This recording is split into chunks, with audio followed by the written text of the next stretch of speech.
What is going on, everybody? Welcome to Purple Parlor, episode 17.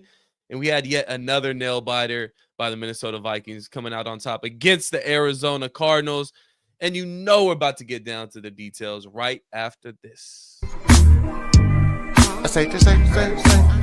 I say the same. I say the same. Alright.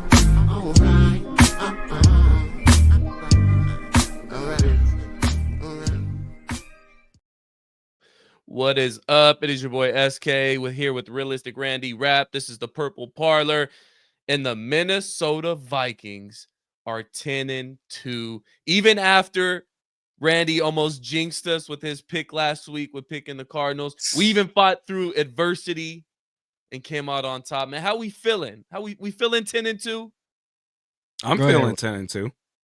I'm certainly feeling it. And what's crazy is just how many different ways that they have won games. You remember that 5-0 start, and Bill Belichick, and rightfully so, was talking about how well the Vikings, they need to play from behind.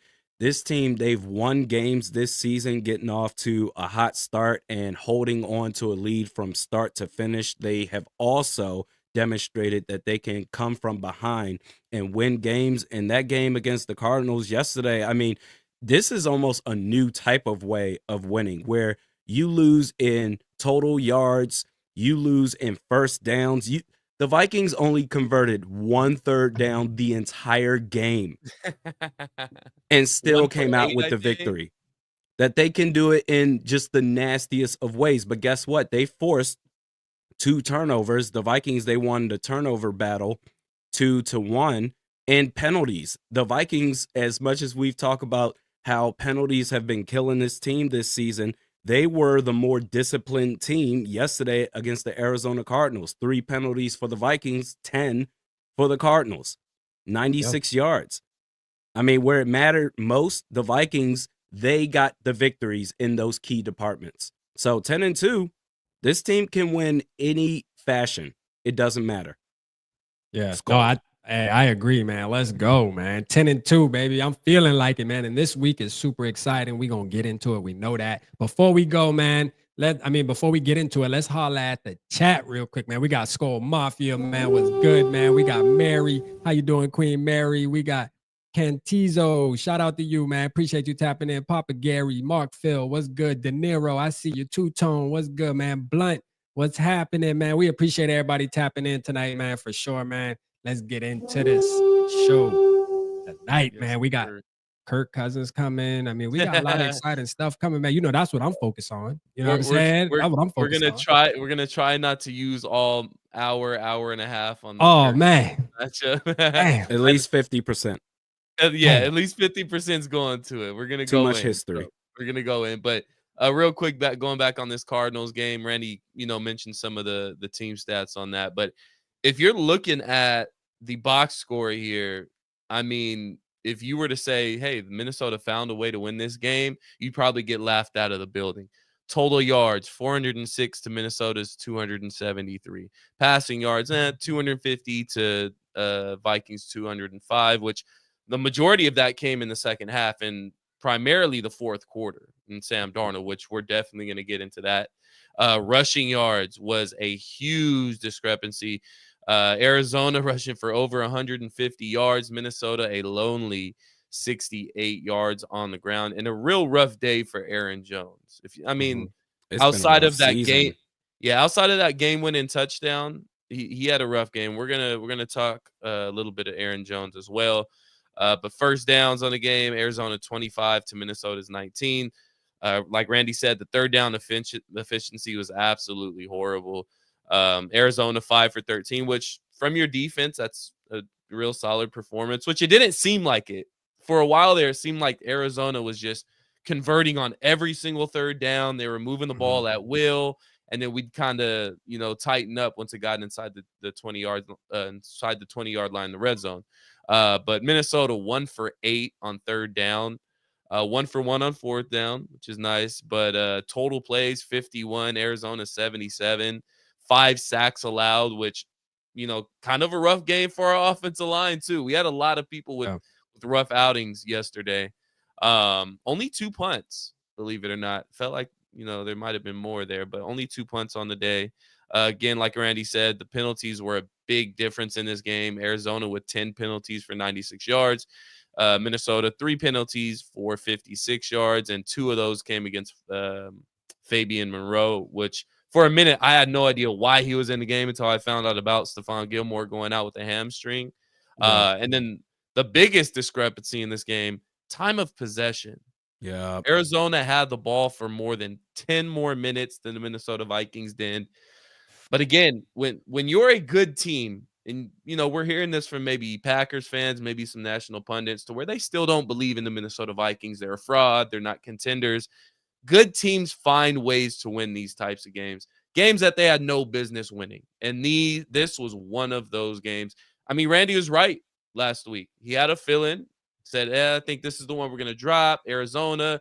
Kyler Murray's kind of a handful, which he was majority of this game outside of some big turnovers from him. So, I mean, we came away with the win. That's all that matters. It might have been tough, but that's Minnesota Vikings football, baby. Yeah, man. Shoot, hey. You just want to talk about Kirk Cousins, huh? You guys just no. I'm straight. No, like, listen, man. That game showed grit. You know what I mean? Exactly what it shows on the thumbnail for the show, man. I mean, this team just showed grit, man. Shout out Byron Murphy again. I know people might say, "Look, it's a gimme." It's a gimme, but he's doing his thing, man. Yeah, like, he had a really good game. Yeah, he did. He had a good game, man. Outside of the gimme interception, which, hey, interception's an interception. But outside of that, he played a good game. He played a really good game.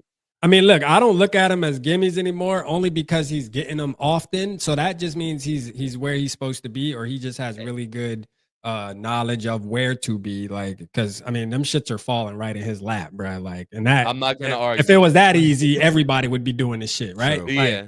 I'm not gonna argue. I mean, he's doing what he's supposed to be doing, man. He's bounced back. So I'm excited about that. And then Redmond is another guy that I kind of want to highlight. I mean, that dude looked like a savage. Now, we've seen this over and over again with players. They'll come in for a game, turn up real nice, only because it's something new. And then when you start to give them more playing time, they tend to fall off. But hopefully we have something there, man. I mean, he played a really good game. And from what I remember, I feel like in the preseason, he was kind of doing his thing too, where we were like, damn, who the hell, this dude coming out of nowhere. So hopefully we got something there, man. That's something else we could be excited about, though, man. Redmond balled out. I ain't gonna lie. Yeah, most definitely. In the position and the defense. Too. Go ahead. No, you're good, Randy. Yeah, I was just gonna say, in the defense, for as much as it was painful to watch, the Cardinals, they only scored 1 touchdown, and that 1 touchdown that they scored was off of Fabian Moreau in coverage. Mm-hmm. I feel like any other corner in that position, and Gilly got hurt.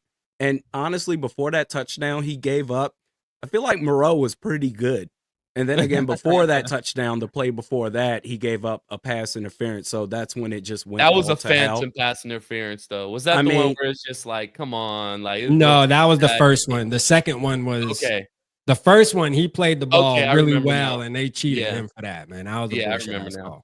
Yeah. But that was really all that they did offensively. They got the yards. Sure, Trey McBride, he just destroyed us for the entirety of the game. But Marvin Harrison Jr. didn't really.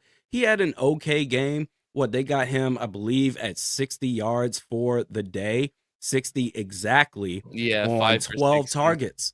Like it's this defense. Even though you can point at the different ways that they failed, ultimately they did what they needed to do to get this win. And with JPR, hey, man, let me ask y'all something, because I talked about this yesterday. Will Reichert comes back, right? Oh, that's who JPR is, because I was thinking like JPR. Hold up, who the hell are we talking about? John Parker Romo. John Parker Romo. Don't you put that evil on us, Randy. I know where you're going with this. No. I'm not saying like make the switch or anything like that. Yeah. I'm not saying let's have a contest of who's your kicker. Mm-hmm. My question is, Will Reichert, he comes back. I make the argument that you should keep John Parker Romo, even though you will have him on the bench. He wouldn't play, just because of the fact that he's been so good. There's no Yeah. way he clears waivers. He's going to get claimed. And guess what? Him going to another team with a kicker that's struggling is bad news for us, especially in the NFC, in the playoff race. Let's say you end up going up against the Falcons, just because that's the first team I can think of with Young Hui Koo and his struggles this year. Yeah. Let's say you go up against him and he's the reason that your season is over with. I don't want to help any team. Or let's say they make it to the Super Bowl, right? And they play the Chiefs. The Chiefs, Harrison Butker, he's been injured. The Ravens. Oh, hey, no. Tucker washed. Tucker is washed. He is done. Oh, let's say, and guess what? They do just enough, but JPR comes up, lines up to kick with 3 seconds left. Season over with. Had you have not cut JPR, this wouldn't even be an issue. Vikings get their first ever Super Bowl. I would keep 2 kickers on this roster just to be petty and to protect myself as a team going into the playoffs. Don't lose to a team because JPR beat you. Yeah. Because some team's going to pick him up. Your thoughts? I don't think it's, I mean, it sounds nice, but I don't think it's realistic. I don't think, has that ever been the case? Has anybody ever? Who cares? For Ed Ingram? I'm not saying it's the wrong route to take. I'm just saying it's not realistic. I don't see that happening.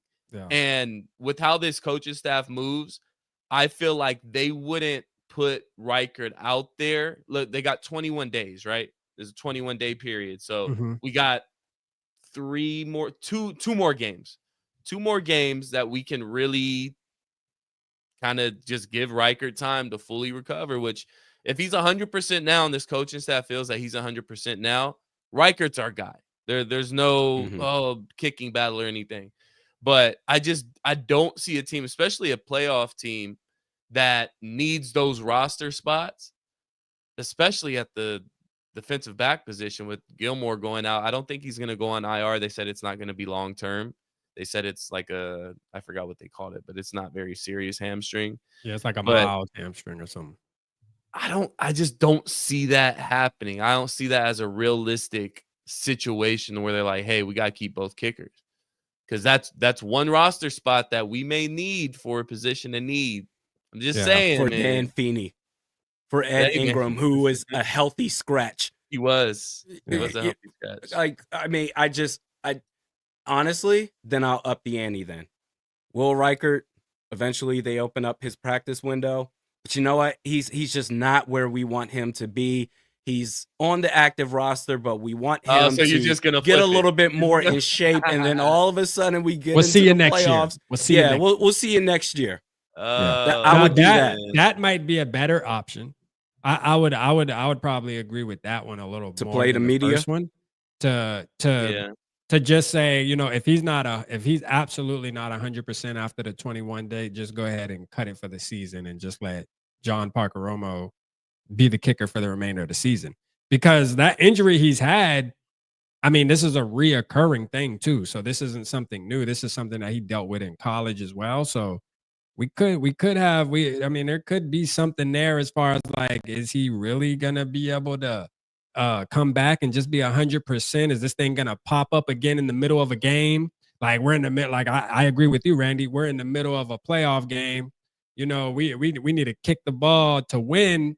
And this motherfucking leg damn near he can't do it because he's in too much pain. You know what I mean? So now what? Now we got to go for it. That would be the Vikings' way to lose a damn game too. I'm telling you, have to go for 2 or something because we don't have a kicker, man.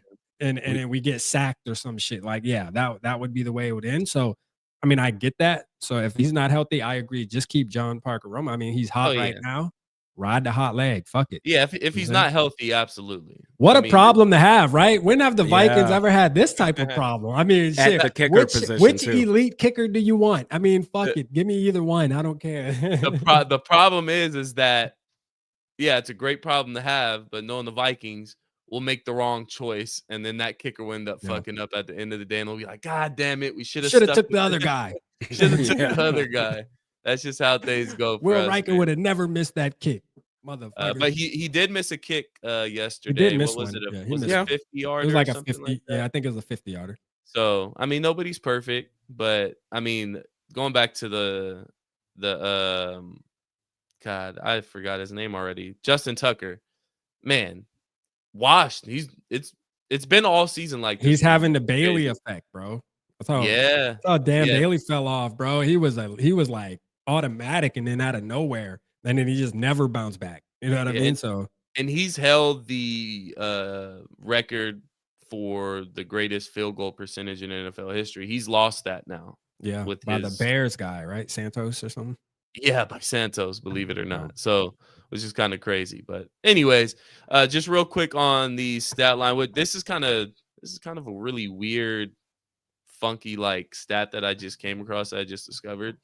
So all four of our rushers from yesterday, Aaron Jones, Sam Darnold, Cam Akers, and Ty Chandler, They all had 22 yards. they all had 22 yards rushing. So Aaron Jones had 22 yards rushing. And then look at Ty Chandler's, had and then look at 22 Ty yards. Chandler's number yards. 2. And then Cam Akers, 22 yards rushing. Ty Chandler, 2 Had yards. two carries for 2 yards. Yep. Everything 22. I was telling the chat last night, I'm So- like, man, somebody better play number 22, man, in the lottery. Yeah. It's all 22. All 22, which is really weird. But hey, man, one thing we really got to talk about, and again, I know we're gonna talk a lot about this Atlanta game. Mm-hmm. Sam Darnold's back to his form that we saw in the first 5 weeks, man. Mhm. He is absolutely slinging. First half was a little bit shaky, and I think a lot of that was due to maybe the game plan or the play calling from KOC.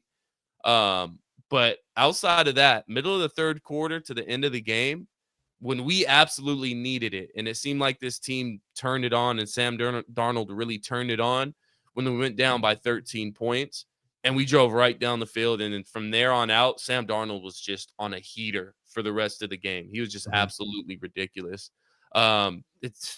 Is Sam Darnold back? And I know I said this last week, and we kind of chuckled and laughed about it. If he continues to play this way for the last, we got 5 more games left. Mhm. He consistently plays this way, and we find ourselves playing for the 1 seed or possibly getting the 1 seed. Sam Darnold's an MVP candidate. Now, I'd still give it to Saquon. I don't know. Josh Allen They're not kind of gonna run give it away to with him. that It's- shit. Yeah. Josh Allen, but if Sam Darnold continues to play this way for the rest He'll of be the in the season, conversation. He'll get though. comeback player of the year. He can't. he's not. I don't think Can't he's qualify. eligible. He's not eligible. Nah, Oh, which- because you got to come off an injury? Is that the new Yeah. stipulation? Something like That's that. so dumb.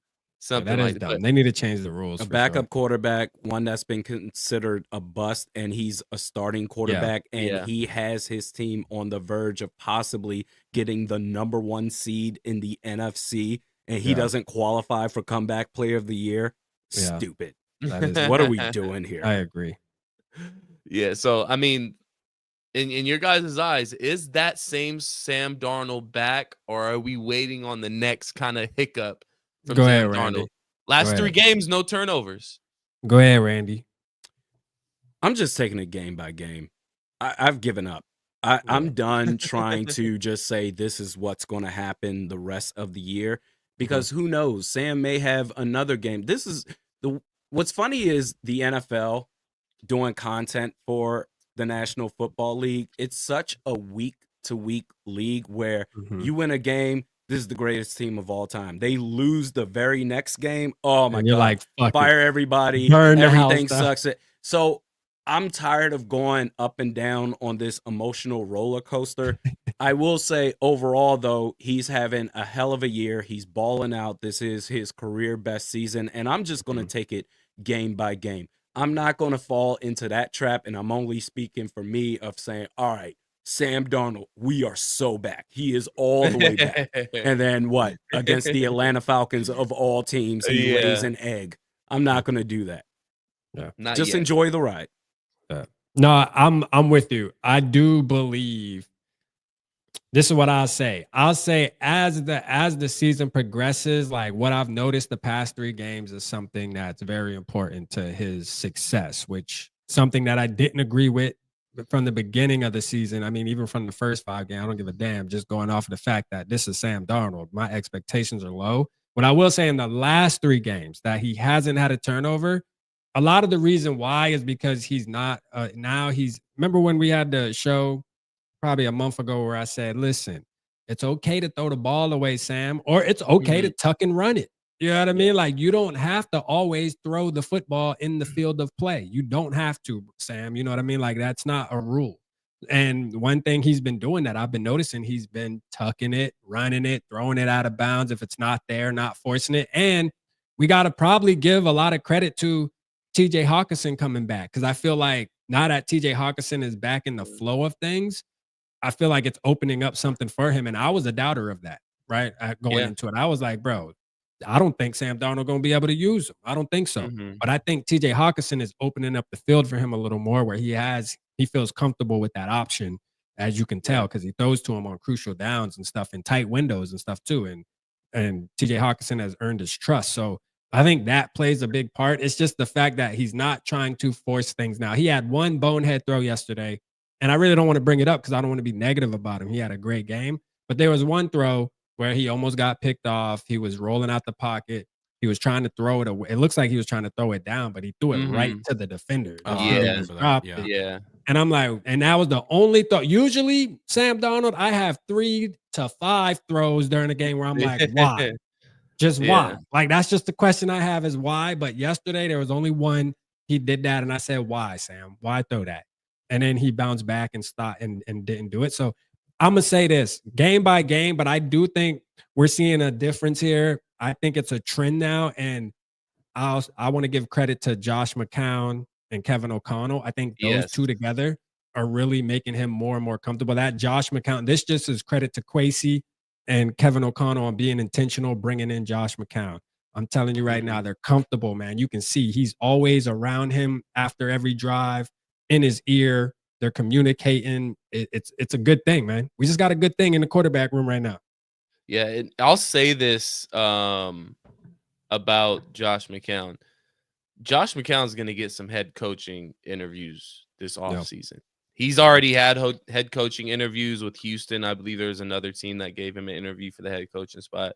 He's going to get some attention this offseason. I know we're talking about Brian Flores with or without his legal issues. He's going to get some recognition.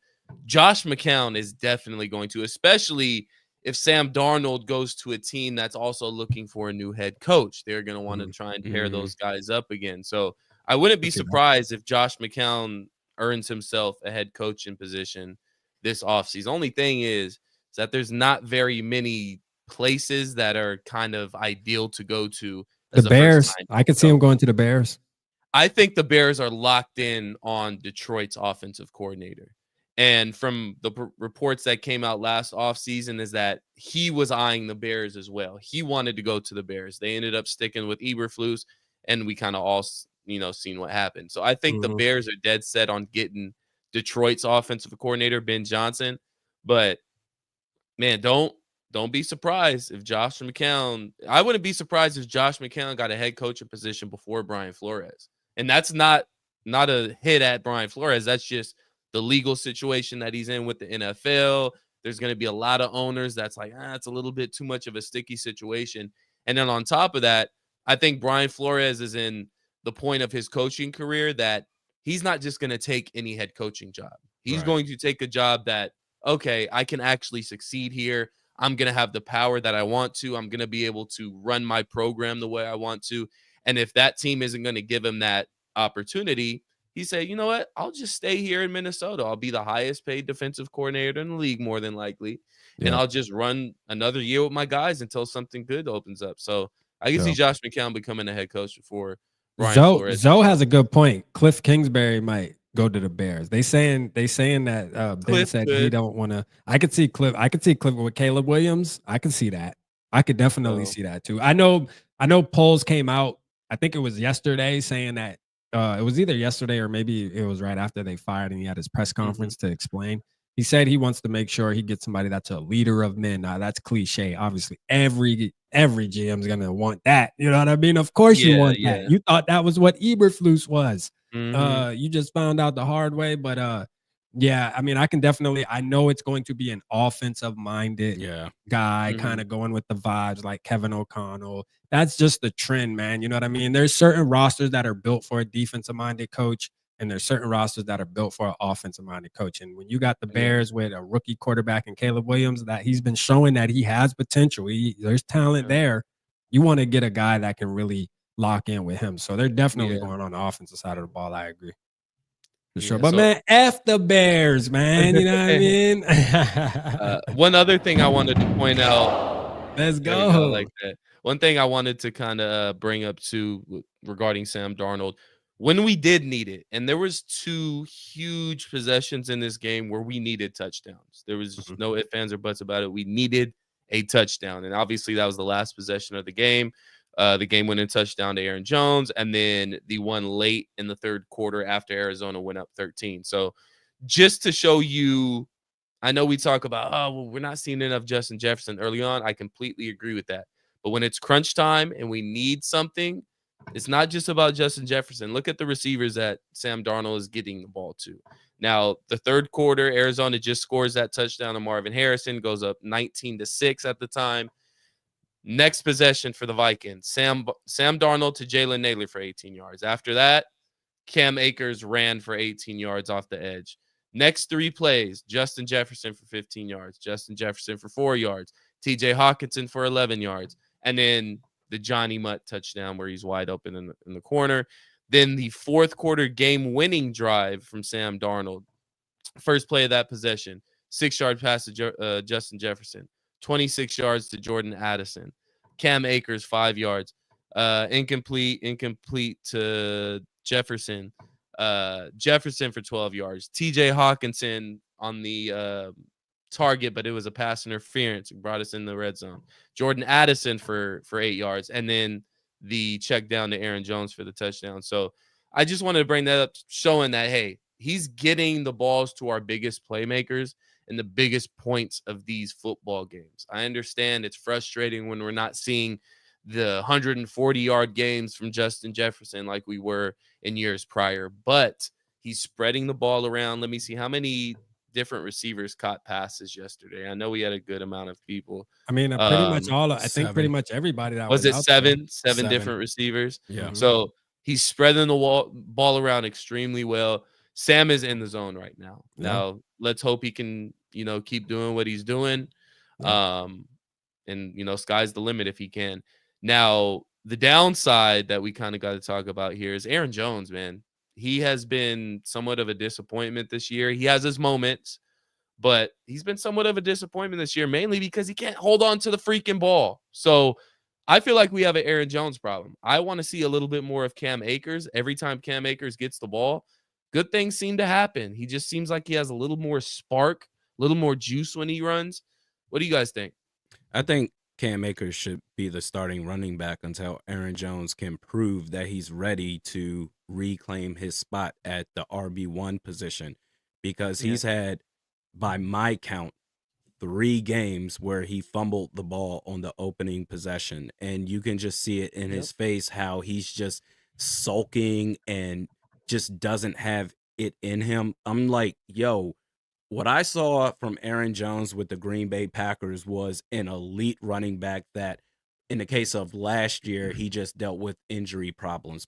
Well, bring him over to the Vikings, and we want to run the football, make things easier on Sam Darnold. And to start the season, it was pretty good, but it just hasn't been that way. He just hasn't been that guy for the last, I don't know, 7, 8 games, to where that touchdown that he got, the game-winning touchdown, we're sitting here saying, all right, maybe that gave him his confidence back. Well, goodness, last week's game, where he also fumbled the ball on the opening possession.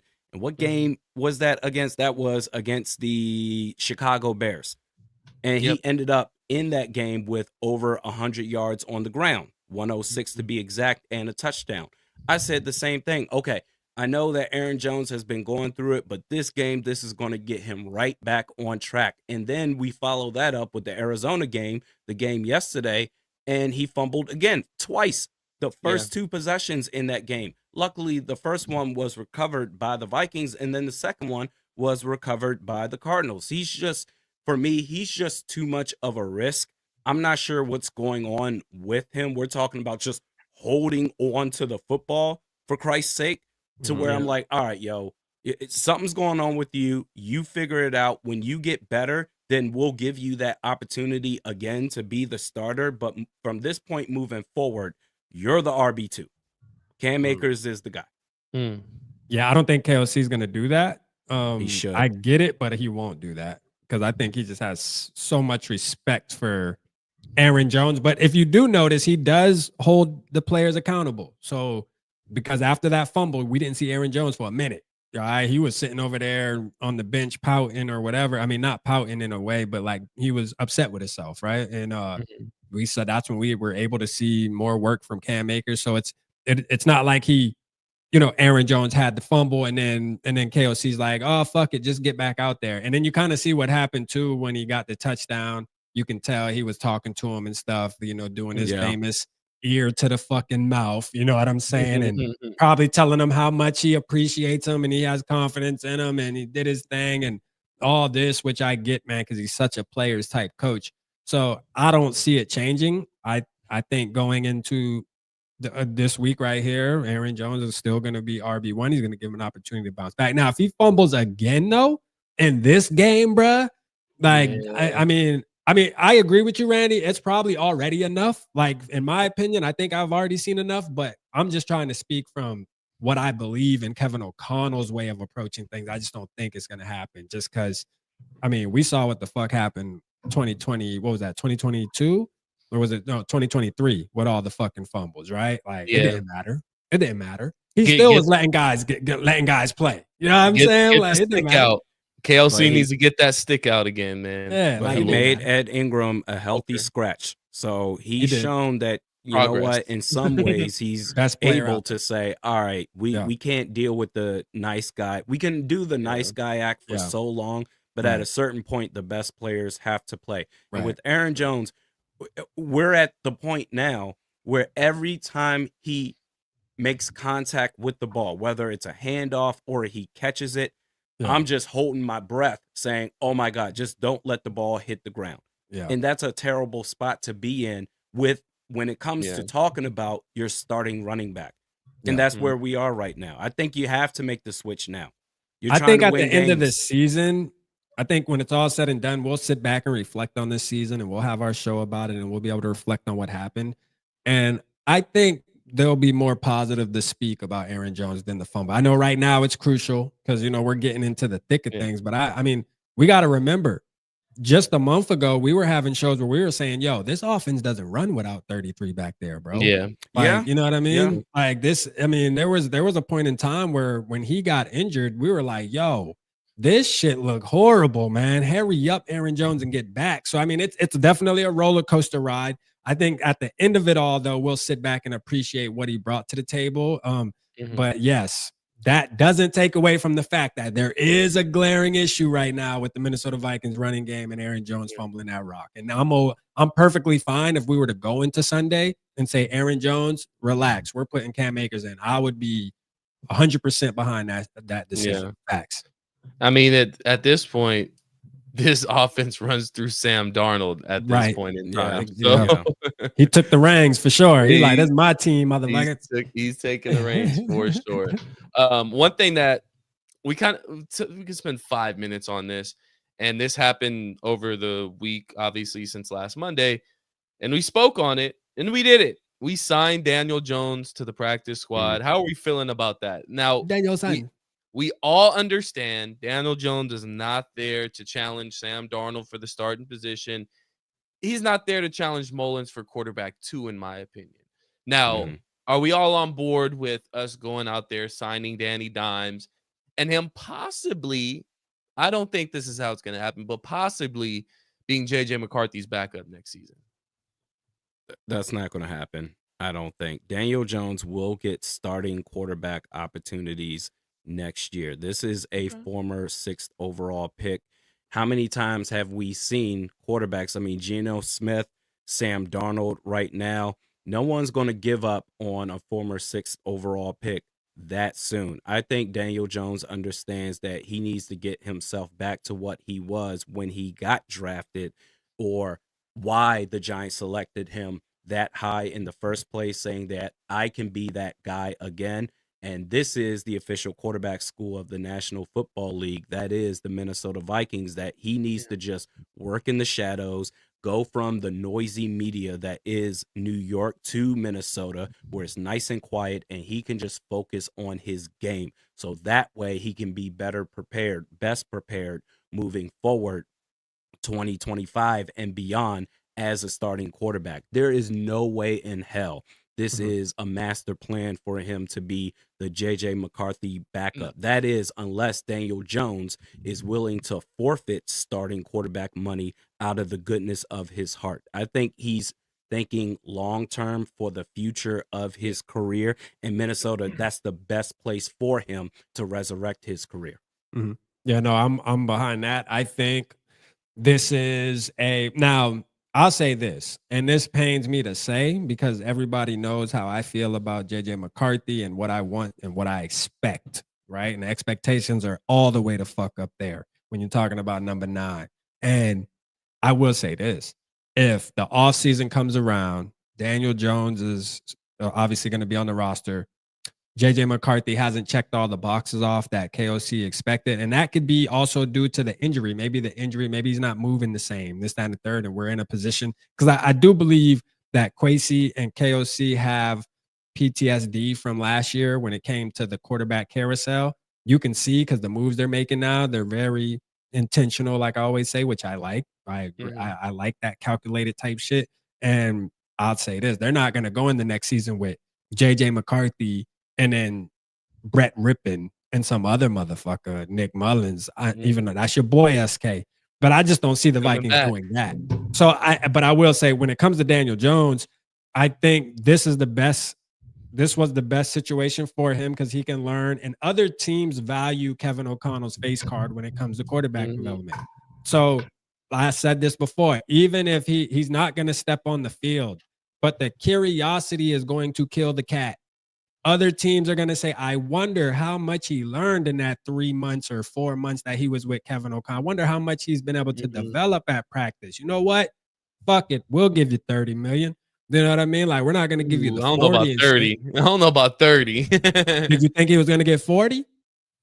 Yeah, but that was coming off a playoff win. It don't matter. I'm telling you, he's a star, man. This shit weird, man. This NFL, the way they be paying these quarterbacks, I wouldn't be surprised if Sam Darnold makes 40 after this season, bro. I wouldn't.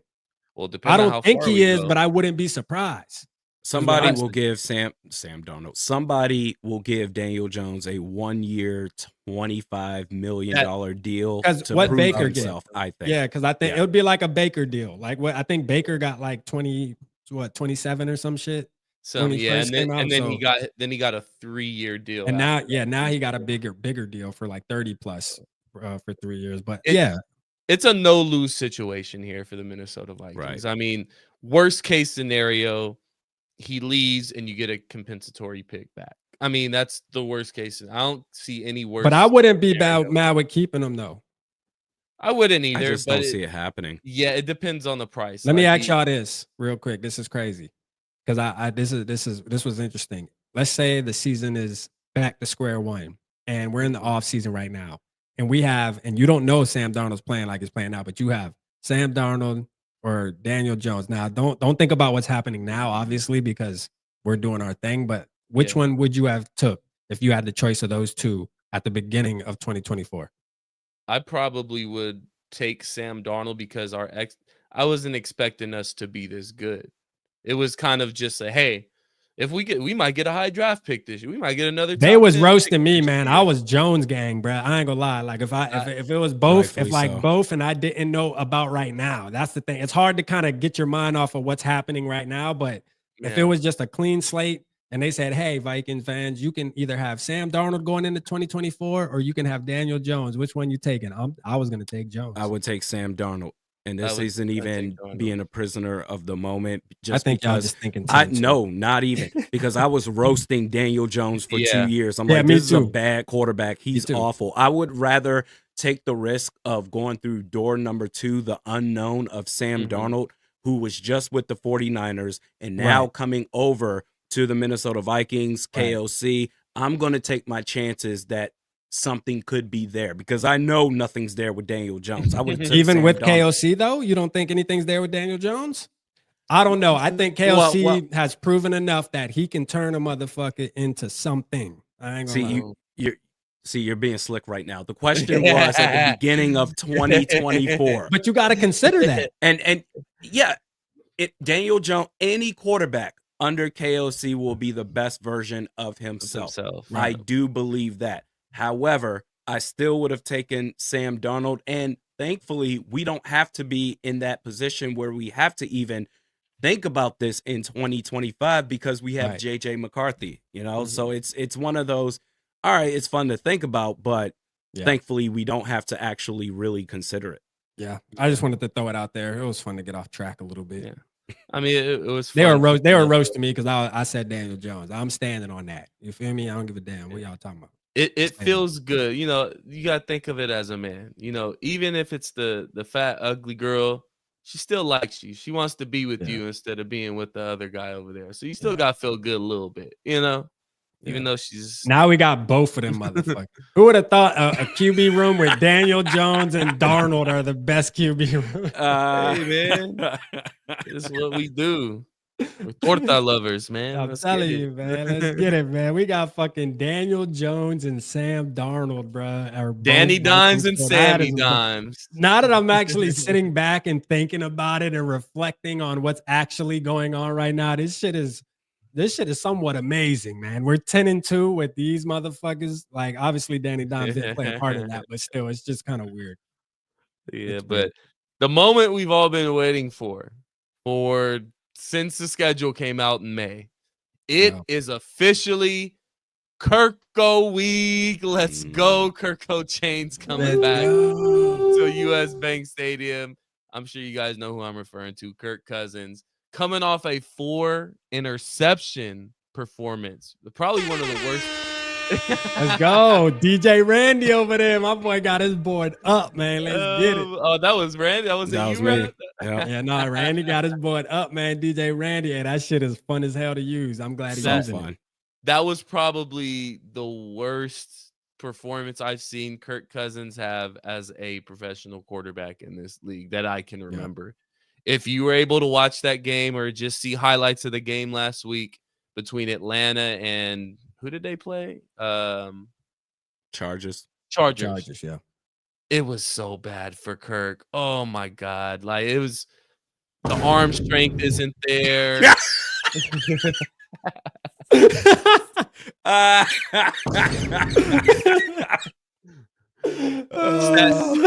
in the pocket. I'm telling you, man, this shit ugly, man. No trade clause. 1 pick 6. No trade clause, like Randy said. Yeah, man, he had to throw that in the contract. And $100 million guaranteed. Oh wow. Nah, for sure. No, this game is the one I've been waiting for, man. Man, oh man. Ooh, Kirko coming back to let's get your take on it. SK, start us off, man. What's the vibes like? So before this past week's game where I saw Kirk Cousins throw 4 interceptions, and I may still feel a little bit this way, I think Kirk's going to have a decent game.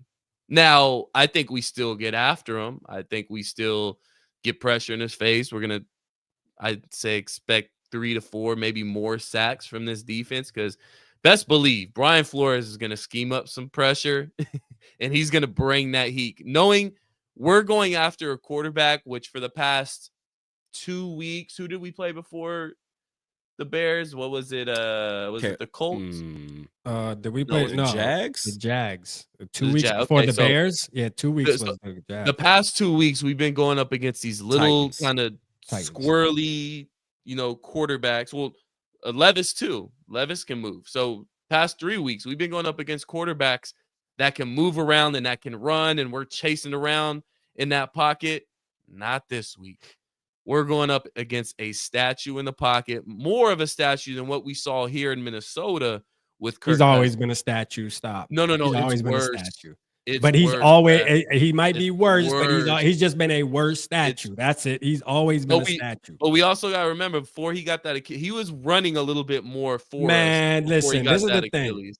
So what are we going to talk about? The Arizona run in 2022? Is that the run we're going to Hey, talk about? man. Because Hey, that's the man, run beat that him to the corner, everybody want to dog. go back. This motherfucker had one run in his whole Dog. 13-year career. Then we going to act like he athletic out here, man. This man is a statue, man. Stop it. I'm not calling him athletic. Yeah, right I know. now. I know. But we're going to scheme up some pressure against Kirk Cousins. They're licking their chops at this point, especially going up against Caleb Williams and Kyler Murray the past 2 weeks. They're going to say, okay, we can really tee off on this guy. I think we're going to get some opportunities for some interceptions, obviously. I still think he puts up the yards. He still puts up the numbers. Because if you look back and you look at quarterbacks like the Jared Goffs and the guys that are quote-unquote statues in the pocket, they're going to put up numbers as far as yardage against us. Mm-hmm. I mean, every quarterback damn near has kind of put up a good amount of yardage against us this season. So I think he puts up some yards against his defense, but it's going to be the turnovers and it's going to be the pressure in Kirk's face where he just can't get away. So I'm excited for that. I think every game's going to be a tough game for the remainder of the season, with this game being no exception, because they still got Bijan Robinson. They still got Drake London. We're not going to have Stephon Gilmore out there. Who's going to be our starting corner? Nudie. I would like to see Nudie over Moreau, because Moreau. Although Moreau, and real quick, before you start dogging Moreau, though, I was hard on him too. But at the end of the day, man, when you watch the plays he was there. You feel me? Like he was there, man. Okay. I'm not gonna say he wasn't getting smoked. So I'm not. I think like a full week of practice, him with the ones and him being able to maybe get in a little bit of rhythm, I think he could actually be decent to hold it down. He might not be Stephon Gilmore, but he was overmatched against Marvin Harrison, in my opinion. Yes. Like that touchdown pass to Marvin Harrison, you can't play it any better. I mean, he was right there, put his hand up, the ball just went right past his fingertips. I'm not going to hold that against him, but I'm saying he's overmatched in a lot of these situations. Yeah. Drake London is a very good receiver. I wouldn't maybe put him on the level of Marvin Harrison necessarily, but you have a Drake London, you have a Darnell Mooney. I'm not going to really throw Kyle Ray McLeod. But Ray McLeod, who has ridiculous speed. I mean, you have a really good, and they have a decent offensive line too. The thing is that Kirk just doesn't move, so we can tee off. But this is still a dangerous team. This is a team that's still in the mix for the playoffs, that has the talent to really. You sound like you glazing these motherfuckers. You're being way too nice right now. I'm just waiting for you to say rise up. Every game, hey, this could be a tough matchup, and you never know. Am I wrong? They're though? 6-6. Yes, you are wrong. I've been wrong about all our tough matchups. I'm talking about this matchup. The 6-6 Atlanta Falcons in the bum-ass NFC South division. We are going to whoop that ass. It's going to be at US Bank Stadium. Kirk Cousins can't move worth a damn. That pass rush, they're going to get up after him and knock him upside his head at least 4, 5, 6 times even. Vikings win this game by at least 14 points. No competition. It won't even be close. Kirk Cousins, he's not ready for it. All the pressure that he's been facing this year, when it's not the Tampa Bay Buccaneers that he's going up against, he knows that Falcons fans are already done with him. Not even a year in. They're already screaming for Michael Penix Jr. to start. They're screaming for him to replace Kirk Cousins. And that's been the one thing he's always hated. I want the safe backup. I want Sean Mannion, because I don't want that threat of someone coming after me. Well, guess what? Now it's time for you to put up or shut up. This dude is a bum. He's a fraud. They are going to whoop this team's ass. I don't care what receiving core that they have. I don't care. Bijan Robinson. This is a dude that doesn't move around. That pass rush, Brian Flores, they are going to destroy this dude. No questions asked. All right. Switch us real quick. Yeah, hold on. My bad. I'm like, hold up. Right when I was about to start going off, too, I just seen the spinning. I seen both of y'all mouth wide open. I'm like, hold up. Look, I was not glazing Kirk Cousins. I may have glazed the Falcons a little bit. They got talent. They have the pieces. Now, if we're talking about Kirk Cousins, I'm there with you. We're going to tee off on Kirk Cousins all day.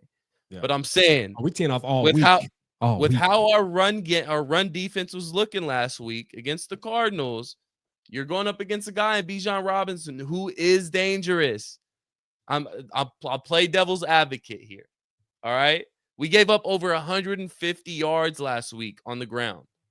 Is he dangerous though? What's his stat? Because he's not a Jahmyr Gibbs. I think Jahmyr Gibbs is probably one of the more dangerous running backs in the league. Yeah. I mean, Bijan had a lot of hype coming in. You feel me? And don't get me wrong. I think he's shifty and shit. But has the production really been there? Like the expectations? He's got 7 touchdowns. Yeah, Bijan. Okay. I put in the same category as Saquon in New York.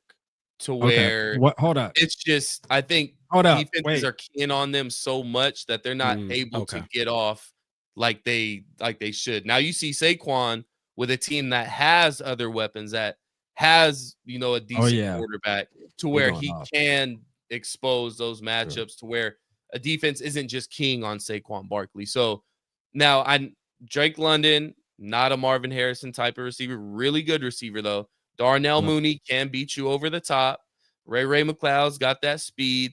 I'm just playing devil's advocate here. I'm not picking us to lose the game, but I said this last week. I can't tell, goddamn. I mean, what do we got? You know what I'm saying? I said it the week before.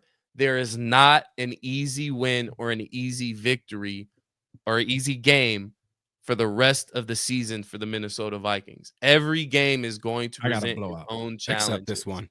I got to blow out. Except this one. This is a sport where these players get easily motivated off of the dumbest stuff. And guess what? You have Kirk Cousins returning to US Bank Stadium because of money, and he feels like that the Vikings didn't give him everything that he thought that he deserved. He didn't deliver on shit. And guess what? We're going to make you pay for it. Not every other game, sure. It's going to be close, and it's a trap game. Not this game.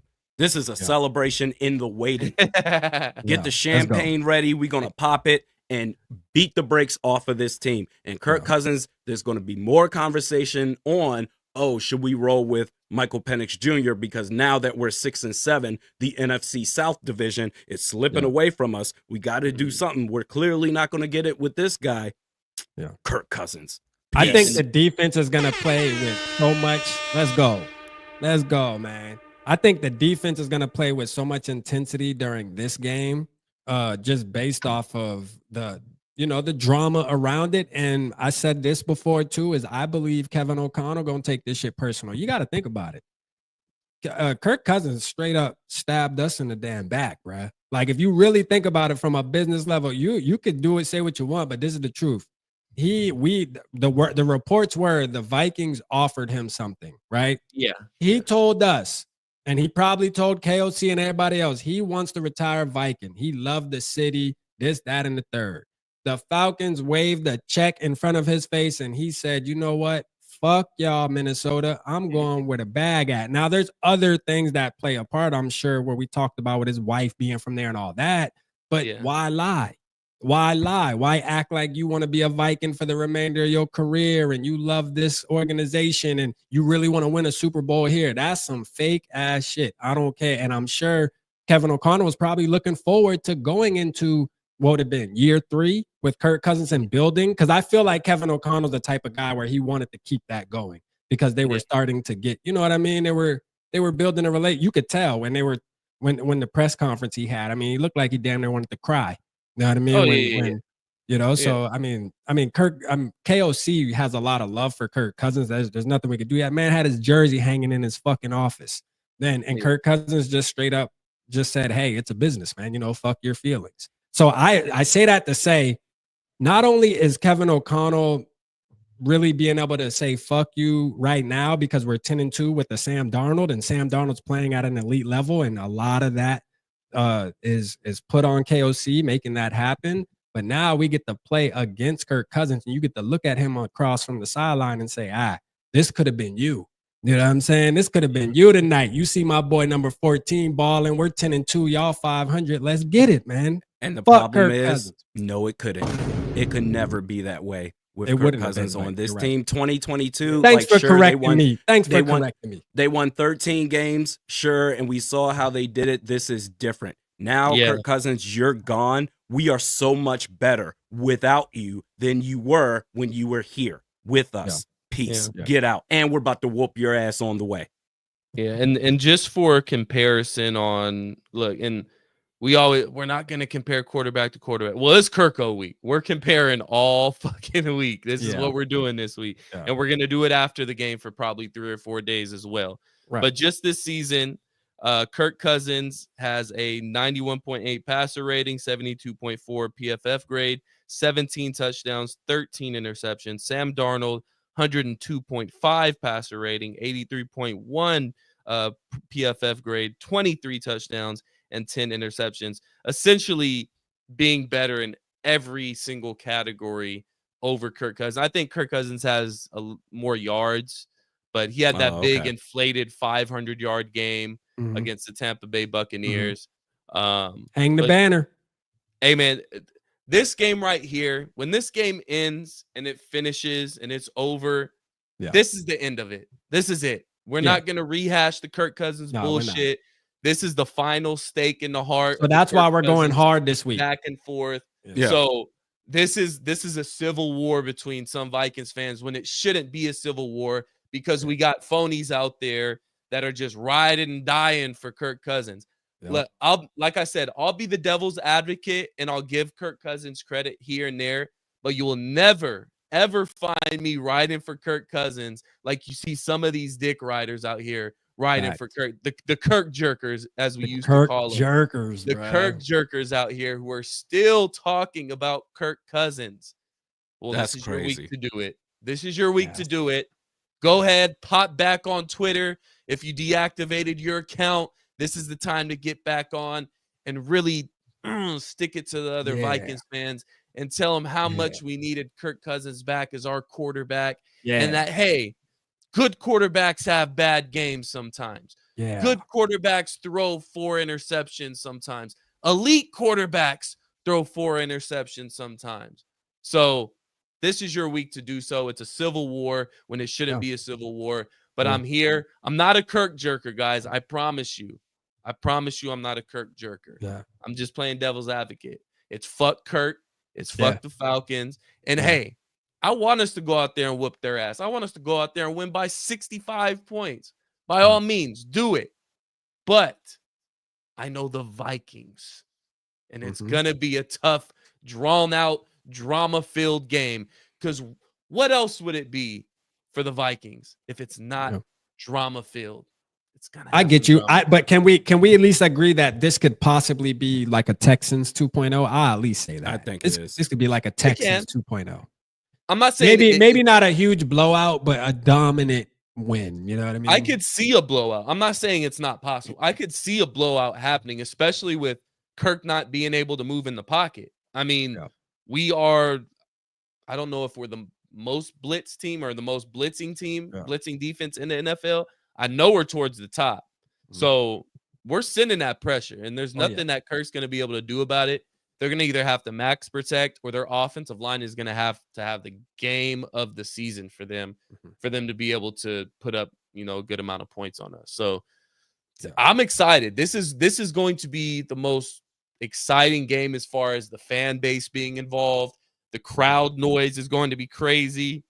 I'm excited for it. This is going to be a great game. Yeah, we're doing a curb session, everybody, on Vocal Vike Friday. Make sure you're in the building, man. We going down memory lane, man. You know what I'm saying? Y'all missed them curb sessions? Well, guess what? They back, goddamn it. At least for this week. Yeah, I might have to tap in for that one. Yeah, we're going to have fun. We're going down memory, goddamn lane, man. Listen, man, I'm excited about this game. I mean, I feel like this is probably the most exciting game of the year, other than if we make the playoffs, obviously. But, this game is the game that I've been waiting for, man. Like, I want to see, regardless of what the records were going to be at this point. I mean, I'm definitely liking what the records are, but, like, even if it was vice versa and we were 6-6 and they were 10-2, I still would be looking forward to whooping his ass on Sunday. I don't give a damn. You know what I mean? Imagine this, and Randy, you can go right after. Imagine this: the Vikings and our defense put an end to Kirk Cousins being the starter in Atlanta next week. Oh my God. Michael Penix becomes the starting quarterback for the Atlanta Falcons. I could see it. Imagine just the irony of just like that happening. Us getting Kirk Cousins bench for Michael, because they're talking about it. It's the fan base is talking about it. There's some Raheem Morris showed his support for Kirk Cousins. There's no way he's getting benched for this game. Right. But if he comes out and has another game like he had against the Chargers against his former team, all that's gone. All that swag surfing, walk in your trap, take over your trap. What, did he really say that? He really said that. But all that shit over with. Corniest way possible. All that shit's out of the window. And we officially put the end to Kirk Cousins and whatever fan base that he still has within the Minnesota Vikings fan base. I mean, there's a lot on the line outside of just your seeding and trying to keep pace with the Lions. There's a lot on the line against the Falcons in US Bank Stadium. The Falcons don't stand a chance. Kirk Cousins does not stand a chance. The Vikings win this game by at least 14 points. It won't even be close. And Kirk Cousins can walk his sorry ass on out of US Bank Stadium for hopefully the last time. You think he gets booed? Booed or cheered? Absolutely. I think absolutely. He gets booed. I think just like 100%. Yeah, he gets booed. Bro, like I said, bro, what he did to us, bro, that's fucked up. When they switch possessions and he comes out onto the field, they're going to boo the hell out of him. And when the Falcons offense is running as a whole, US Bank Stadium will be loud, probably the loudest it's ever been this season. Yeah, I heard it was real quiet against the Cardinals. From what I saw on Twitter, they were saying the energy wasn't there until the second half, till we turned it up. So, and it may have been that fumble from Aaron Jones at the beginning of the game. Even though he got it back, it may have been that fumble at the beginning of the game where people were like, oh, again, like what the hell? So, no, this place is going to be rocking. It should be a damn primetime game. I still have no idea why they didn't put it as a Sunday night game or a Monday night game or hell, even a Thursday night game. They put it in the morning slot on Sunday, which I don't like. I think it should be a primetime game just because all the drama that's involved with it, especially with Sam Darnold playing so well. Now it's like, okay, the Vikings made the right decision so far. Like they have the better quarterback now. Colin Cowherd said on his podcast, I believe last night, and I know some people aren't Colin Cowherd fans, but the question was, are you taking Sam Darnold or are you taking Kirk Cousins? And Colin Cowherd said, without a thought, I am taking Sam Darnold specifically in crunch time. I trust Sam Darnold in crunch time. And I'm starting to get to that point as well. We know he has his bonehead funky plays, but I don't think we've seen that from him in crunch time throughout this season. Have we seen any like, oh, what are you doing, Sam? It's tied up in the fourth quarter. Why would you do that? We haven't really got that from Sam yet. Yeah. So I mean, we just got the better quarterback. I mean, we do. We just have the better quarterback. We do. And the far cheaper quarterback too. It's got the better quarterback, man. I mean, hey man, gotta love it. But let's go to our Sizzlin 7. We'll get our official predictions for that game at the end of this. But Sizzlin 7, man, it seems like another pretty solid week overall. Let me pull it up. Okay. So for the first game we had, obviously, well, I can't say obviously, Arizona at Minnesota. Randy picked Arizona, man. And I texted them at halftime when we were down or when they scored that touchdown to go up 19-6. I said, this is your fault, Randy. This is your fault, Randy. This is your fault. It's my fault that it damn near went exactly as I thought it was going to go. It's your fault because you almost fucked up the rotation. You almost fucked up the rotation, Randy, because when you weren't on the show, I was about to fuck up the rotation. I said, you know what? I have teammates. I can't fuck this up for my teammates. I got to keep the rotation. Yeah. And that's exactly what. But hey, look, it's all good, man. We got that out of the way. It's my fault. Aaron Jones fumbled back-to-back possessions. Man, hold on to the damn football. 100%, Randy. Okay. This is on you. But we came away with the win, so it's not your fault. But Randy picked Arizona in that game. Myself and Rap picked the Vikings. Miami at Green Bay. Rap picked Miami for whatever reason. Oh God, we told you. Bro, I we was trying told to, you. I was trying They to get a can't play in the dub. cold, I man. was trying to catch a dub, bro. And this is where it's gonna sting the most for you, Rap. That was the game that prevented you from getting your 7-0 again. I know. You went 6-1 on the week. I And the know. game that was the most obvious game to pick, you picked the opposite. So you can only blame yourself on that one. I know. Chargers at the Falcons. I picked the Falcons. Rap and Randy went with the Chargers. Thanks, Kirk. Again, just find a way to screw me from the grave, don't you? Your Kirk fandom has really been coming out lately, SK, man. We're going to put an end to that. It's really personal for him. It's really personal. Walk in your trap, take over your trap. We're going to walk in your trap and take over your trap. Philly at Baltimore. Me and Randy went with Baltimore. The Eagles, man. Yeah. The Eagles are a problem, Randy. I think it might be time for you to admit the Eagles are a problem. Yeah, man. Only if you do it. You've been right there with me bashing the Eagles. No. I bash the Eagles because I hate them, but I know they're legitimate. Yeah. But I hate it. I hate it. I mean, real quick, man, I want the Vikings to get a superstar running back again so bad. Like, I mean, it's just so fun when you have a running back that can, watching the Jahmyr Gibbs, the Saquon Barkleys. I mean, it's just like, I want one of those. Yeah. I want one of those bad. Ashton Genty.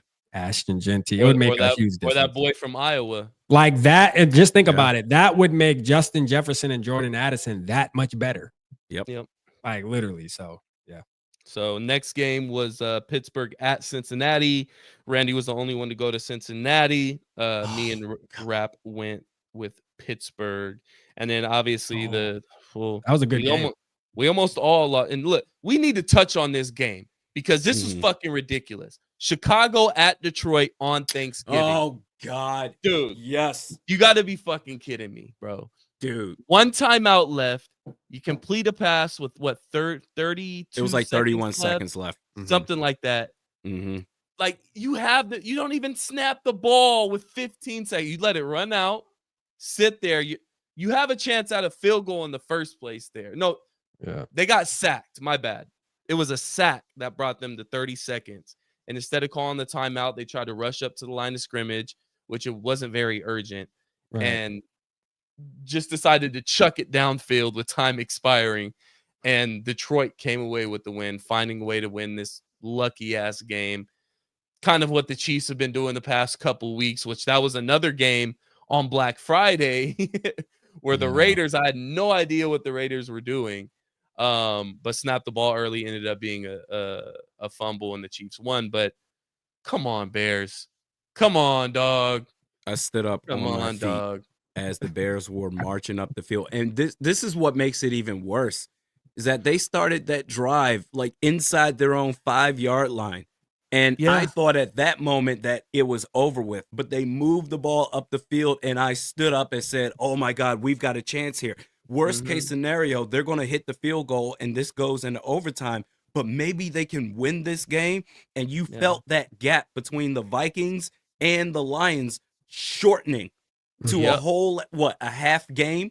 And man, it was about to happen. And then Matt Eberflus happened. I'm like, are you kidding me? I was pissed. I was genuinely pissed. Like how I get worked up watching the Vikings doing the watch parties. I was equally pissed watching the Bears ending that game. The biggest thing is it was a divisional opponent, and that's what we need Detroit to take. We need a loss from another divisional opponent for us to have the tiebreaker over Thursday. And Thursday may be the day. And let's not forget, Detroit still got to play Chicago again in Chicago. Bro, the Bills going to fuck them up. Now, I know that might not do as much for us because they're AFC, but still the Bills going to give them that. The Lions' remaining schedule with their injuries makes it extremely interesting and puts us in a position where not only do we have a shot at the NFC North, we have a shot at the 1 seed here. Now, the Eagles obviously have a say about that, and they have a far easier schedule to end the season. But we have a chance at the 1 seed here, guys. We're in the fight. Still there. The Lions aren't as sexy as what they're kind of made out to be. They're We banged up right we now. definitely got to handle our business and win out. Yeah. You know what I mean? Like That's all handle every team that in front of matters. us. If we win out, the chances of us getting the 1 seed are super high because I could see the Eagles losing to the Commanders or something because I think they got to play the Commanders again. There's a possibility that they can drop a I think that's their only real tough game. They have Dallas, they have the Giants one more time. Oh, they have the Steelers. The Eagles got the Steelers. Yep. They got the Steelers. That'll be their toughest game. So no, it's still out there. There's a possibility. So Lions not looking as sexy as what they're looking before, but they still come out with the win over Chicago on some fluky shit. But it is what it is. We all got that right. So I guess that's a positive. And then our toilet bowl of the week, Indianapolis at New England, which actually turned out to be a great game. 2-point conversion by the Colts to win it at the end of regulation. And myself and Rap picked Indianapolis. Randy picked New England. Boy, Randy, you fell back this week right here, man. Yeah. So with the best record this week, Rap comes in at 6-1. And you know me, again, just steady Eddie at 5-2, and then Randy coming up from behind at 3-4. That brings our totals on the season where Rap's shortening that lead for the first spot. I'm up by 4 games right now. I'm 59-32. Rap is 55-36. And Randy is 48-43. Let's go. Hey, Randy, you might as well just get the funny hat or the funny costume ready now, man. I don't think there's no coming back for this. Well, whatever. You gotta show. You gotta do the. You gotta do a show in the Sean Mannion hat that the Cowboy hat right there. You know what? We got to get a Sean Mannion jersey. Like we got to DH gate a Sean Mannion jersey. Yeah. And send it to Rand. I think, you know what? What do you guys think? Shoot it in the comment box. Sean Mannion jersey for Randy, and he has to wear it for an entire Purple Parlor episode. And the hat too. And the cowboy hat for sure. That would kill me. Make better jersey. I know. And we got to get him a clipboard too. We got to get him a clipboard. I bet we can find like a signed Sean Mannion jersey on eBay for like $30. No, you can't. No, you get 30 like bucks. For like 30 cents. And then like frame it. Better. The framing would cost more than the actual jersey. Hell but yeah. we can get it framed and we can replace that Randy Moss frame jersey behind Randy and put the Sean Mannion. I'm not doing that. I'll wear the damn jersey. I'm not replacing the Randy Moss and the frame jersey. All right. I'll be damned if now you have crossed the line, 4. goddammit. I'll be damned. What was it, number 4 or 14? 14. Yeah, 14. I'll be damned. Yeah. Hey, you can just say it's a Sam Darnold jersey. No, because I know what's really true inside. No. It'll curse my damn channel. All right, so we're gonna DH get a Sean Mannion jersey for Randy if he loses. It might take like 3 months to get here, but we'll get to it. Yeah, he'll eventually have to do his punishment. They probably don't even have them. They probably don't even have. We'd have to custom make one on DH. We'd have to pay the custom price. Yeah, no worries. Just make sure they spell Mannion right. I'm just gonna make some better picks. That's all right. The comeback starts now. So, all right, week 14.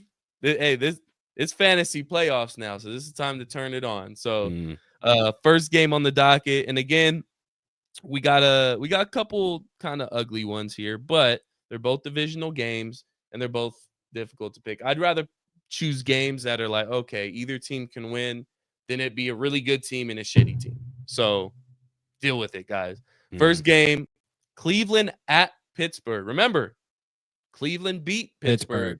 In the snow. Jameis Winston game on a Thursday night game. Yeah, going Pittsburgh.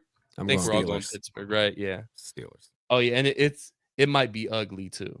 They're going to want revenge for sure. Yes, it's in Pittsburgh as well. So yeah. Next game. This is the toilet bowl of the week. I wouldn't consider that one a toilet bowl because it's kind of a get back game. Jacksonville at Tennessee. Who we got in our toilet bowl? Tennessee. Oh, God. that is a toilet bowl game, but I got Tennessee.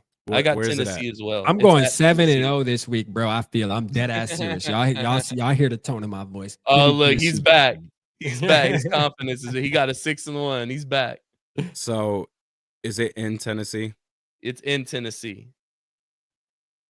We both went Tennessee though, Randy. So this would be an opportunity for you. No, it's too much. Trevor Lawrence isn't said- even going he to said play. you're- I'll take the Titans. He said, "You're not gonna convince me, sir." No, not for this one. All right, next game. Intriguing game here. Buffalo at the Rams. Could be a tough one. I'll go I'm going first. Buffalo. I'm going Buffalo. Yeah. Give me Buffalo. I think Rams. Buffalo's gonna win out. Okay. I'm gonna Buffalo say about to win Rams. out. Okay. Rams going on a run for that division. I'm going Buffy. Yeah. Give me Buffalo, they're riding a high right now. They're due for a letdown loss. I think this is going to be. I'm gonna they tell can be you, mo- Buffalo they can be motivated for Detroit. to Look follow here. you. I see Yes. where With you're Buffalo, going. though, I'm going to tell you what was one of their smartest moves with Buffalo. It looks like they actually have a team now of unselfish players. I'm a fan of Stephon Diggs, but I'm going to tell you, when they got rid of that Selfish, yeah. poison, you could see the difference because they got a random dude on their team that leads their team in reception and yards. Now, Is I it can't even remember his Shakur? name. Is it Yeah, Shakur? it's one of Shahir. yeah. Shakur, And yeah. and everybody's kind of doing their job and nobody has egos in the way. I mean, they're playing at a high level, man, from the running game to the defense with even them getting rid of Poyer and all that. I mean, their defense is clicking, DeMar Hamlin. I think Buffalo is a damn threat, bro. Like they sick of having good seasons and not making it. I think this year they out for some blood, man. So No. I got Yeah, Buffalo. and on Buffalo, real quick for me, specifically Josh Allen. You know me, Rap, and Randy may not have paid attention too much. I hated Josh Allen. Yeah. Not just the hate, like I had legitimate, like the dude always falls apart in the clutch. He's always turning the ball over. This year, he's not doing that. I got to give him credit. Dude's playing like an MVP. And I actually like watching the Bills play. I have nothing against the Bills. So maybe it's just Stephon Diggs being on that team that made me like be a little bit unbiased with that. But I think Josh Allen is playing great right now. And I wouldn't mind seeing a Bills Vikings Super Bowl. Me neither, man. America needs that. Yeah, definitely. That would be so devastating to whoever ends up losing. Oh my God. Yeah. Like that would just be too much. Like leading up to the game, it would be exciting and the storylines would be crazy. But then the end result of that game, whoever the losing fan base is, I mean, that is just going to be like, you need to check in on them and make sure that they're safe. Yeah. It would be the complete opposite from the winner and the loser to where, yes, it's already a serious, like, oh, we lost, a gut punch, like this hurts. To, winning, oh, this is amazing, greatest day of my life. This intensifies that and just boosts that up 100 times more. Two teams that are 0-4 in the Super Bowl that have always been that team just kind of fall short, always had talent, but it all comes down to this. So what higher stakes? I mean, if the NFL was rigged and you guys want a big stake Super Bowl with everything on the line, Buffalo and Minnesota would be that Super Bowl. That would be. It would be. But next game, these last 4 games are actually really big games, not just for the NFC, which the last 3 are NFC playoff implications, but this one is for the AFC, and this is Chargers at Kansas City. That's actually a really good game. I'm going Chargers. I'm going Chargers here. Give me Kansas City. I'm going Kansas City. I'm also going to take the Chargers. Yeah, good. Jim Harbaugh, if anybody can get it done at Arrowhead, it's him. Yeah. I just think the Chiefs own the Chargers, though, man. They run the ball really well. Chargers defense is really good. Okay. That Chiefs defense hasn't been looking so hot lately. They should have lost to the Raiders last week. So, yeah, the Raiders always play them tough. It's one of those things, kind of how we go through. So do the Chargers, though. That's a divisional rival. Yeah. Same division. Yeah. So, all right. So, last 3 games we have on the Sizzlin 7 all have playoff implications specifically for the Minnesota Vikings. First game up, and this is the second time they're playing in 3 weeks, Seattle at Arizona. And this is for first place in that division. And where is it at? It's in Arizona. And these are 2 teams that we could quite possibly see in the first round of the playoffs. In their house. Give me. I'm going. Such a toss-up. It is such a toss-up. I think I gotta go Arizona here. Yeah. because it's hard. Like, you got to look at our game and say, okay, is that like a loss that's really going to linger around and it's going to affect you, or is that a loss that's going to motivate you into your next game? I think that's going to be a motivation factor for Arizona. So I'm going AZ Yeah, at I think home. I'm gonna go AZ too. I think I'll go AZ. I do like the Seattle Seahawks. I think they're a feisty team.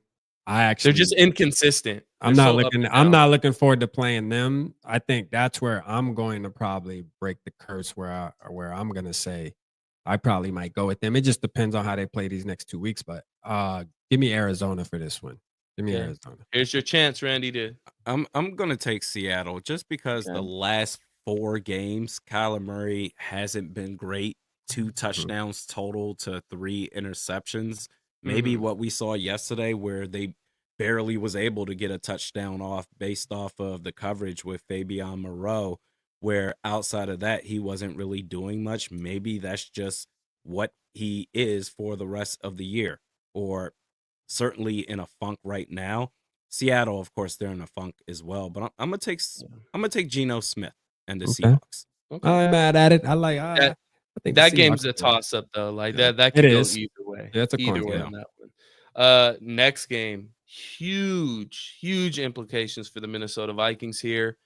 Thursday night game, Green Bay at Detroit. I'm going Green Bay. I wish this was at Green Bay. Oh I'm my I'm going gosh. Detroit, but I want the Packers to win. But give me Okay. Detroit. I'm picking to win this shit. So like I gotta Detroit go. is due for a loss, man. They're due for a loss. It's coming. Maybe, It's coming. but they could also come out It's on coming. fire like they've been 90% of the season and Very blow, true. blow them motherfuckers Very out. true. But I want Green Bay to win, but I'm picking Detroit. I'm gonna go with my emotions and say Green Bay. All right. I really want the Vikings to have a shot at the number Me 1 too. seed. Me too. And if this was in Green Bay, I would say it with more confidence because this is an indoor team playing in the cold. But because it's at Detroit, it's a lot to overcome. But the Packers will find a way. Go, Pack, go. Oh no. Yeah. I got it, Pack. I just think Detroit's too banged up right now. We clipping that, Randy. We clipping that. Now- We about to clip that. Randy said, "Go Pack, go." That's We clipping fine. it. That's fine. Wait till the Vikings play the Packers again, and Yeah. we get a chance. Hopefully, Jair Alexander is healthy in that game because I desperately need him to get scored Yeah. on. We don't no excuses. Yeah. No fucking Yeah. excuses. Yeah. But if Detroit loses this game, the pressure is on in that Buffalo game. The pressure is all the way up on these Lions because look, That's 2 tough There- games back there- to back too. there's no room for Detroit to breathe right now at Right. all, especially if Green Bay beats them. Because if Green Bay beats them, that's a split. They got that split in that series, and they still got to play us the last game of the season. They got Buffalo coming up, and I know San Francisco has all these injuries. That's going to be a tough game for the Lions. I don't care what anybody says. That's going to be a tough game for the Lions. And then I believe they have the Bears. That Bears game is going to be tough for the Lions. So if they drop this Packers game, don't be surprised if we see a couple more losses from Detroit. Start a skid. Don't be surprised. And that could I don't be see that. I don't know. I could see them losing 2 in a row based off of who they're playing. Like because if they play if they're playing if the Packers come out with the win, which we all hope, and then they got to go see the Bills. That's 2 tough games back to back because the Bills ain't gonna take no mercy on them. So, so I could see it, but then I don't see them losing 3 in a row. I think they're just too good. Like usually teams that are like playing at their level ain't gonna drop 3, but it's possible. I would hope. But all we need them to do is lose 2. Chicago in Chicago. That's gonna be tough. Yeah. We just need them to lose 2, man. That's it. We need them to lose 2. We need to handle our business. Vikings win out. Yeah. We handle our business. So obviously the last one, the big one, our primetime game. Let's go. The Falcons and Kirk coming to Minnesota in US Bank Stadium. I wonder who's gonna blow the Gallahorn. I need to know the energy in that stadium. Yeah. What the hell? How's it gonna happen? I need a bold prediction. I need a score prediction. What we got, fellas? Go ahead, Randy. You go first. Vikings win 27-13. They get at least 4 sacks plus 2 interceptions on the day. smashing. Not I even got close. yeah. Get And the who's the hell up bold? out of Who's our the building. player? Oh, you said 2 interceptions. That's the bold. I just meant 2 as a interceptions. team. Okay. Yeah. Okay. I got 31-17 Vikings. I'm gonna say, what was your score again? 27-13. 27. All right, so 31-17. And then I'm going to say that let me see. Who do I want to I say we're going to get 2 strip fumbles on Kirk Cousins from, whether that be Van Ginkel, Grenard, just as a team, like Randy said, two strip sack fumbles that we will recover, right? And I'm also going to say 2 interceptions. We'll get 4 turnovers total, 4 takeaways total as a team, which is on big. specifically Kirk, you're saying. So you're not saying like the Specifically running Kirk. back fumble. No, it's gonna be Kirk fumbling because he's getting hit Damn. and stripped, and then 2 picks at least. You hear me? Like Ooh. facts, like 4 turnovers total. Yeah. Oh man. Okay. 2 fumbles, Yeah. 2 fumbles, 2 interception. Now I'm dreaming big, but the way shit looking, I mean, in the style he plays, strip sacks Yeah. are very, that could happen. Obviously, that's probably more likely to happen than the pick shit. I can most definitely see a strip sack, a Grenard strip sack or something. I can definitely see that. Yeah. I got us coming out on top. I'm going to say 26-17. Going to be still going to be a tough back and forth game for the most part, but I think eventually we inflict our will. I think we get our run game going a little bit. And I think the biggest difference is obviously turnovers. I think Sam continues to play the way he's been playing. And I'll say 2 interceptions as well. And those 2 interceptions are going to go to Cam Bynum and Harrison Smith. Let's go. Okay. So 2 picks and those are the players that are going to get those picks. Most of Kirk's picks are always kind of downfield where the safety's breaking on a route or something. And Cam Bynum's, or I could see Metellus getting one too. It's one of those 3 safeties or 2 of those 3 safeties that's going to be in the mix for those interceptions. So 26-17, Vikings come out on top, and that stadium is going to be absolutely electric. It's going to be crazy. So I hope the telecast actually broadcasts that and kind of mentions, how the crowd noise is and how it's affecting Kirk in that offense. But how he said he's going to get booed as he comes out. Just that alone, knowing how mentally fragile Kirk is, that will affect him and his play. Yeah. Oh, they we gonna make him panic. He gonna panic. Yeah, me. we on him, man. FKC, man, all week. You feel me? Nothing personal against the guy, but this week right here, as far as the football player, man, it's FKC, man. We on him. You know what I'm saying? We gotta punish him, and he gonna get punished. You know what, man? I'll take it a level. It is personal. Oh, because we've been having to deal with this corny fucking fucking Ned Flanders motherfucker as our quarterback for the past 6 years or so, however long it was. Like, I rode for you when you were my quarterback. Hell, I even somewhat defended you to an extent when you weren't our quarterback. There is no defending you now. You are the enemy this week. And after this week, when we put these hands on you, it's over. It's done. There is no Kirk talk. There is no Kirk comparison. There is no Kirk was the second best quarterback in Minnesota Viking history. Shut the fuck up. Yeah. It's over with. Yeah. Sam Darnold's our quarterback. He's the better quarterback. He's the cheaper quarterback. And hey, guess what? We also got our quarterback of the future waiting in the wings. So fuck you, Kirk Cousins. Let's go. Fuck Atlanta. Fuck anything you ever thought you ever did for us here in Minnesota.